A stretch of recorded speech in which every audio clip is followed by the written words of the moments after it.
கண்ணியத்திற்குரியவர்களே, ஒன்றை விளங்கிக் கொள்ள வேண்டும். நாம் இந்த உலகம் என்பது யாருக்கும் நிரந்தரம் கிடையாது. நிரந்தரமாக இந்த உலகத்தில் யாரும் வாழப்போவதும் கிடையாது. மனிதர்களை ஏன் அல்லாஹ் ரப்பல் ஆலமீன் இந்த உலகத்தில் படைத்தான் என்பதை நாம் அறிந்தவர்களாக, புரிந்தவர்களாக நம்முடைய வாழ்க்கை அப்படித்தான் இருக்க வேண்டும். அல்லாஹ் அவனுடைய குர்ஆனிலே சொல்லி காட்டுகிறான், அல்லதி ஹலகல் மௌத வல் ஹயாத லியப்லுவக்கும் அய்யுக்கும் அஹ்ஸனு அமலா. உங்களுக்கு உயிர் கொடுத்தது ஏன் என்று தெரியுமா? மரணத்தை ஏற்படுத்தியிருப்பது ஏன் என்று தெரியுமா? உயிரும் மரணமும்.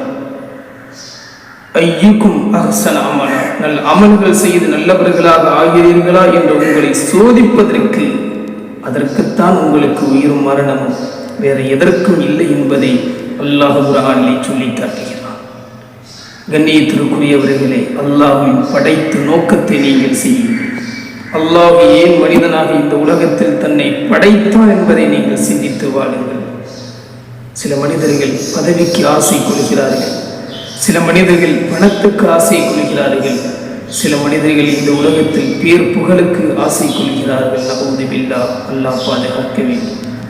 நற்காரணம் செய்யக்கூடிய நன்மைகள் மட்டும்தான் இந்த உலகத்தில் நாளை மறுமைக்கும் நிரந்தரமான ஒன்று என்பதை அறிந்து கொள்ளுங்கள்.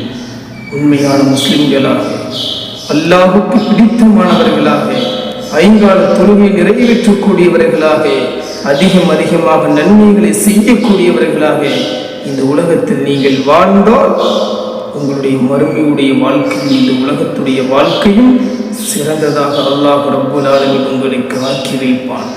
நம்பிக்கையோடு அல்லாஹ்வை நம்பியவர்களாக நீங்கள் வாழுங்கள்.